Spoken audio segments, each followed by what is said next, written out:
দর্শক, হরমুজ প্রণালী নামটি আমরা প্রায়টা আসলে কি এবং অর্থনীতি এত গুরুত্বপূর্ণ, চলুন জেনে নেওয়া যাক। মধ্যপ্রাচ্যের একটি গুরুত্বপূর্ণ সমুদ্রপথ হল হরমুজ স্ট্রেইট বা হরমুজ প্রণালী। এটি পারস্য উপসাগরকে ওমান উপসাগরের সঙ্গে সংযুক্ত করেছে এবং বিশ্ব জ্বালানি পরিবহনের অন্যতম প্রধান পথ হিসেবে পরিচিত। ভৌগোলিকভাবে এই প্রণালীর এক পাশে রয়েছে ইরান এবং অন্য পাশে রয়েছে ওমান ও ইউনাইটেড আরব এমিরেটস।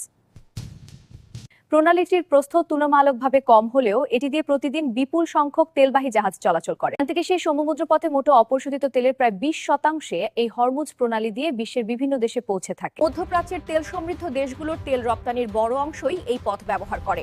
বিশেষজ্ঞরা বলছেন, এই প্রণালীতে কোনো ধরনের সামরিক উত্তেজনা, সংঘাত বা অবরোধ সৃষ্টি হলে তা বিশ্ব জ্বালানি বাজারে বড় ধরনের প্রভাব ফেলতে পারে। ফলে আন্তর্জাতিক রাজনীতি ও অর্থনীতিতে হরমুজ প্রণালীর গুরুত্ব অত্যন্ত বেশি। দর্শক, এতক্ষণ দেখছিলেন নিউজ টিভি বাংলা, সাথে ছিলাম আমি তানিয়া ইসলাম।